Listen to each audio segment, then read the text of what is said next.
Hi everyone. Today we are going to see 12th standard physics chapter number 1 electric charges and fields based ICSE syllabus.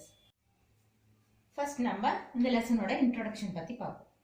கிட்டத்தட்ட 2500 வருஷங்களுக்கு முன்னாடியே scientist metal ராட silk கிளாத்தை வச்சு ரப் பண்றப்போ some electric charges வந்து transfer ஆகுது அப்படின்னு சொல்லி கண்டுபிடிச்சிருக்காங்க.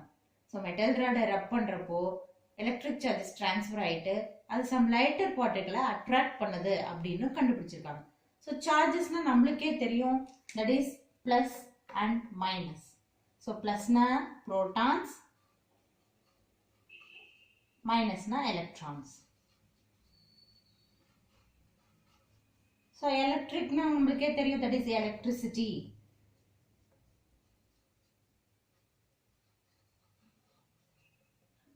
ஸோ எலக்ட்ரான்ஸ் தான் எலக்ட்ரிசிட்டியோட ரெஸ்பான்சிபிலிட்டி அப்படின்னு சொல்லி சொல்றாங்க.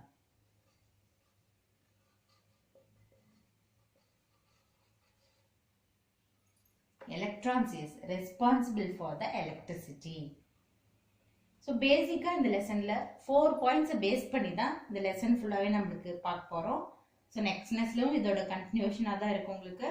ஸோ இது one of the important lesson and interesting லெசனும் கூட. அந்த 4 பாயிண்ட்ஸ் என்ன அப்படிங்கறத நம்ம பார்க்கலாம். So first point, charge rest பொசிஷன்ல இருக்கிறப்போ அது எந்த மாதிரி இம்பாக்ட் கொடுக்குது அப்படின்னு பார்க்க போறோம். ஸோ சார்ஜ் ரெஸ்ட் பொசிஷன்ல இருக்கிறப்போ அதோட இம்பாக்ட் என்ன? இம்பாக்ட்னா ஒண்ணுமே இல்லைங்க, சார்ஜோட எலக்ட்ரிக் ஃபீல்ட் அண்ட் ஃபோர்ஸ், அதை தான் இம்பாக்ட் அப்படின்னு சொல்லி சொல்றோம்.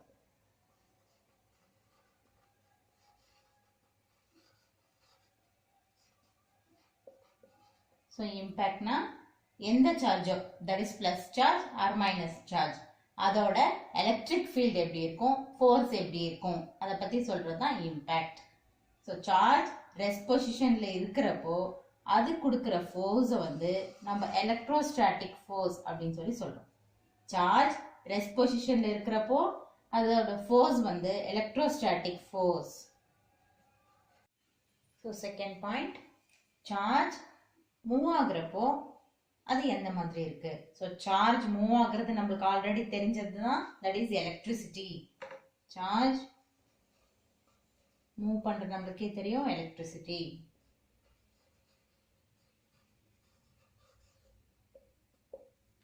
So next point, third point, charge move ஆகுது, யூனிஃபார்ம் ஸ்பீட்ல மூவ் ஆகுது. ஸோ சார்ஜ் யூனிஃபார்ம் ஸ்பீட்ல மூவ் ஆகுறப்போ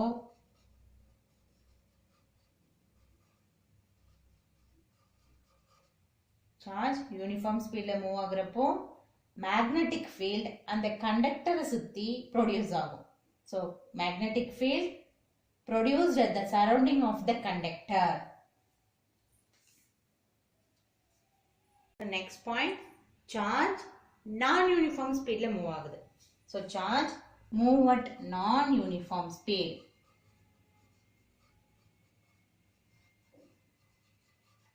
நான் யூனிஃபார்ம் ஸ்பீட்ல மூவ் ஆகுறப்போ அங்க சார்ஜ் ஆக்சிலரேட் ஆகுது.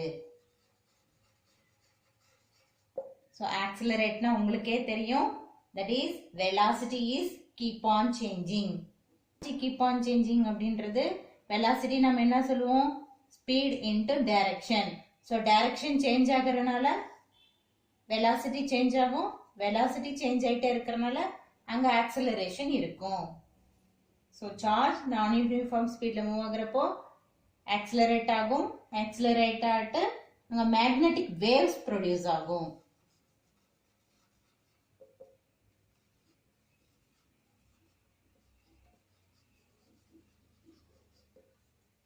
ஸோ இதுதாங்க இந்த 4 basic important points. So charge rest பொசிஷன்ல இருக்கிறப்போ அதோட இம்பாக்ட் எப்படி இருக்கும், சார்ஜ் மூவ் ஆகுறப்போ அதோட இம்பாக்ட் எப்படி இருக்கும், then charge யூனிஃபார்ம் ஸ்பீட்ல மூவ் ஆகுது.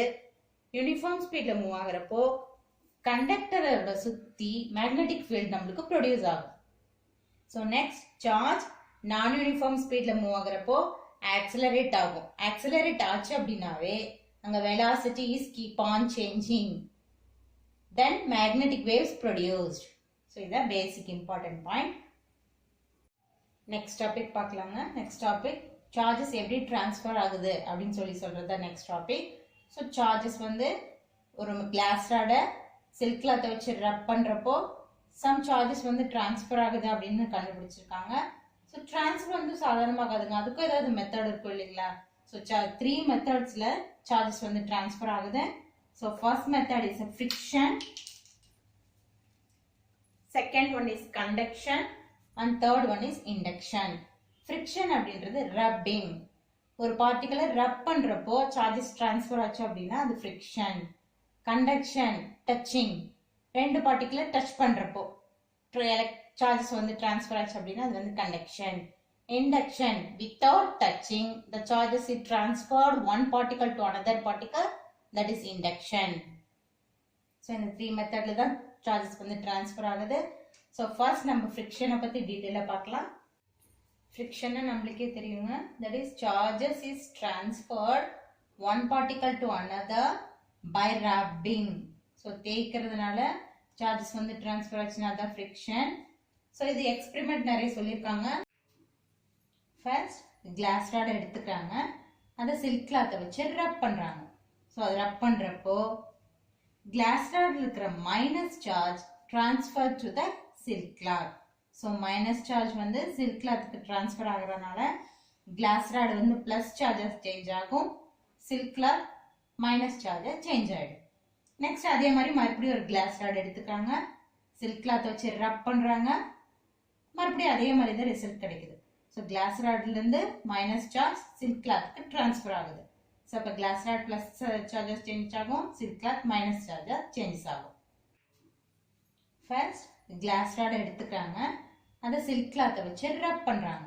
ஸோ அதை ரப் பண்றப்போ கிளாஸ் ராட்ல இருக்கிற minus charge transfer to the silk cloth.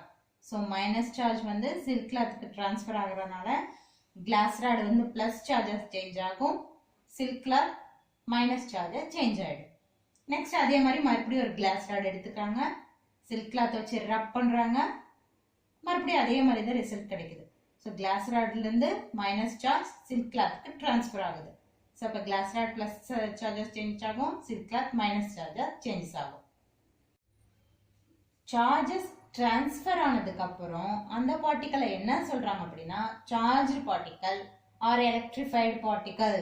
So இதுல சார்ஜ் பார்ட்டிகல் எப்படி இருக்கு, glass rod plus charger change ஆயிருக்கு, silk cloth minus charger change ஆயிருக்கு. ஸோ அப்போ நம்ம இது என்ன சொல்லலாம், charge particle R electrified particle அப்படின்னு சொல்லலாம். நெக்ஸ்ட் என்ன பண்றாங்க அப்படின்னா இதுல இருக்க கிளாஸ் ராடையும் இதுல இருக்கிற கிளாஸ் ராடையும் எடுத்துக்கிறாங்க.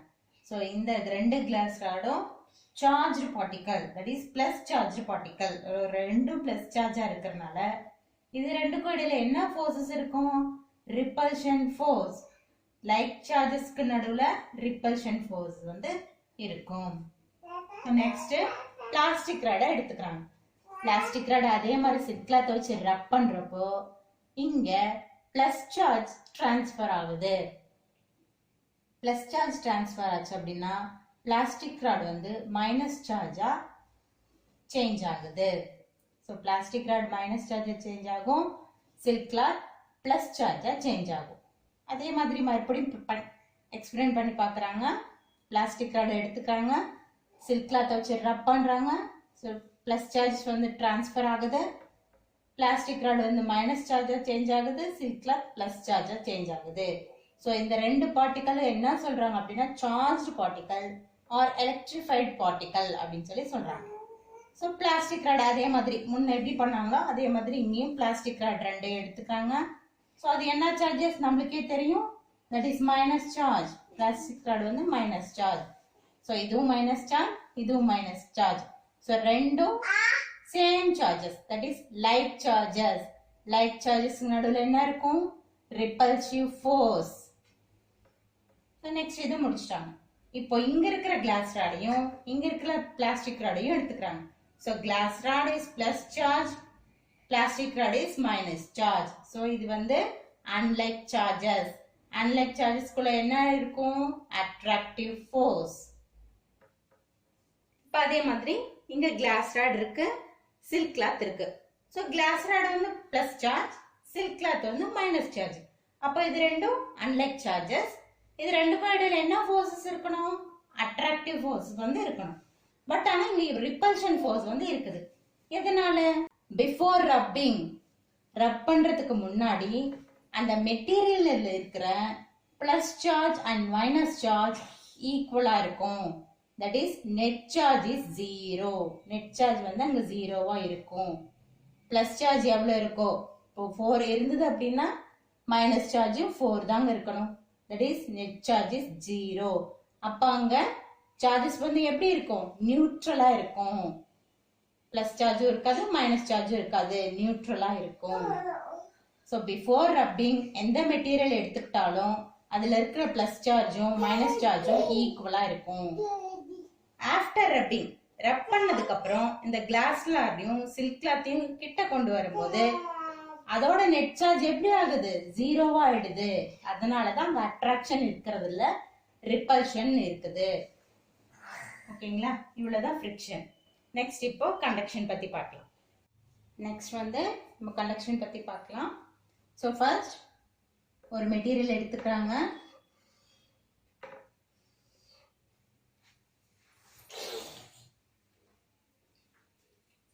அந்த மெட்டீரியல்ல இன்சுலேட்டர் வழியா கோல்டு லீஃபை ஃபிக்ஸ் பண்றாங்க.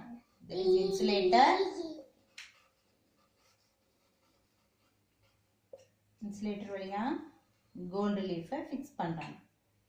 ஸோ கோல்டு லீஃப் ஏன் எடுத்துக்கிறாங்க அப்படின்னா, gold leaf is a good conductor of electricity.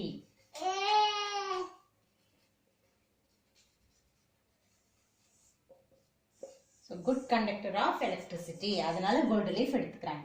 So இது ஒன்று வந்து பிளஸ் அண்ட் மைனஸ் சார்ஜ். இங்க வந்து மெட்டல் பாபை ஃபிக்ஸ் பண்றாங்க.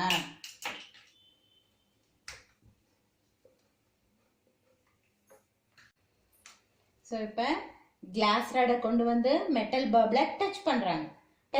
நம்மளுக்கே தெரியும், கிளாஸ் ராட் வந்து சில்க் கிளாத்தை ரப் பண்றப்போ என்ன சார்ஜஸ் டிரான்ஸ்ஃபர் பண்ணும்? That is minus charges transfer பண்ணும். அப்ப கிளாஸ் ராட் வந்து பிளஸ் சார்ஜா சேஞ்ச் ஆகும். மைனஸ் சார்ஜ் டிரான்ஸ்ஃபர் பண்றப்போ அது கண்டக்டர் வழியா கோல்டு லீஃப்க்கு போகும். ஸோ நம்மளுக்கே தெரியும், ஒன்று வந்து பிளஸ் சார்ஜ் அண்ட் இன்னொன்று minus charge. So minus charge conductor வழியா போகிறப்போ எந்த சைடு போகும்? பிளஸ் சைன் தான் மைனஸ் சார்ஜை அட்ராக்ட் பண்ணும். ஸோ அதை அட்ராக்ட் பண்ணிட்டு இந்த கோல்டு லீஃப் எப்படி சேஞ்ச் ஆகும் அப்படின்னா இந்த மாதிரி இருக்கும். ஸோ இப்படி இருக்கிற கோல்டு லீஃப் இந்த மாதிரி ஆகும். எதனால? ஸோ ரெண்டுமே மைனஸா இருக்கிறதுனால இங்க ரிப்பல்ஷன் ஃபோர்ஸ் வந்து ஃபீல் ஆகும். ரிப்பல்ஷன் ஃபோர்ஸ் இருக்கிறதுனால ரெண்டு இலையும் இந்த மாதிரி ஆப்போசிட் டைரக்ஷன்ல மூவ் ஆயிட்டு டிஸ்டன்ஸ் வந்து அதிகமாயிடும். அகைன் மறுபடியும் என்ன பண்றாங்க? இந்த கிளாஸ் ராடை எடுத்துட்டு பிளாஸ்டிக் ராடை கொண்டு வராங்க. பிளாஸ்டிக் ராடை டச் பண்றாங்க. பிளாஸ்டிக் ராடை என்ன பண்ணும்? பிளஸ் சார்ஜை டிரான்ஸ்ஃபர் பண்ணும். பிளஸ் சார்ஜ் டிரான்ஸ்ஃபர் பண்ணிட்டு plastic charge minus charge change ஆகும். ஸோ அகைன் இது பிளஸ் சார்ஜ் மெட்டல் பாபுக்கு டிரான்ஸ்ஃபர் பண்ணுது. ஸோ அங்கிருந்து பிளஸ் சார்ஜ் வந்து கண்டக்டர் வழியா கோல்டு லீஃப்க்கு போகுது. ஸோ இது எந்த சைடு போகும்? மைனஸ் சைட்ல ஏதோ ஒரு சைடு போகும். ஸோ பிளஸ் வந்து சேஞ்ச் ஆகும். ஸோ இப்போ இங்க என்ன சேஞ்ச் ஆயிடும்? மைனஸ் சைன் பிளஸ் சைனா சேஞ்ச் ஆயிடும். அகைன் கோல்டு லீஃப் இந்த பொசிஷன்ல இருந்து இந்த பொசிஷனுக்கு வரும். That is one plus sign and one minus sign. So attraction இருக்கிறதுனால ரெண்டும் நியரரா இருக்கும். நெக்ஸ்ட் நம்ம இண்டக்ஷன் பத்தி பார்க்கலாங்க. இண்டக்ஷனா நம்மளுக்கே தெரியும், வித்தவுட் டச்சிங். ஸோ ஃபர்ஸ்ட் ஒரு மெட்டல் பாப் எடுத்துக்கிறாங்க. அதை ரப்பர் ஸ்டட்ல இப்படி ஃபிக்ஸ் பண்றாங்க. ஸோ எந்த ஒரு மெட்டீரியலும் நம்ம எடுத்துக்கிறப்போ அதுல இருக்கிற plus charge and minus charge ஈக்குவலா இருக்கும். நம்மளுக்கே தெரியும், இந்த மாதிரி இருக்கும். இப்போ நம்ம கிளாஸ் ராடை நியரரா கொண்டுட்டு வரோம். கிளாஸ் ராடை நியரரா தான் கொண்டுட்டு வரோம், டச் பண்ணல. ஸோ கிளாஸ் ராட் என்ன சார்ஜஸ் இருக்கும்? பிளஸ் சார்ஜ் இருக்கும். ஆல்ரெடி நம்மளுக்கே தெரிஞ்சது தான். ஸோ பிளஸ் சார்ஜ் என்ன பண்ணுங்க? மைனஸ் சார்ஜை அது பக்கமா அட்ராக்ட் பண்றதுக்கு ட்ரை பண்ணும். ஸோ அப்ப எப்படி சேஞ்ச் ஆகும்? மெட்டல் பாப்ல இருக்கிற மைனஸ் சைன்லாம் இந்த பக்கம் ஒதுங்கிரும். அதே மாதிரி பிளஸ் சார்ஜ் இந்த பக்கம் வந்துடும். So this is the unlike charges. Unlike charges நடுவுல attraction இருக்கிறதுனால மெட்டல் பாப்ல மைனஸ் சார்ஜ்லாம் ஒரு சைடும் பிளஸ் சார்ஜ்லாம் ஒரு சைடும் ஒதுங்கிடும். ஸோ இதோட இந்த டாபிக் முடிஞ்சுது. ஸோ 3 மெத்தட்ஸ் ஆஃப் ட்ரான்ஸ்ஃபர் நம்ம பார்த்துட்டோம். நெக்ஸ்ட் நம்ம பேசிக் ப்ராப்பர்ட்டிஸ் நெக்ஸ்ட் கிளாஸ்ல பார்க்கலாம்.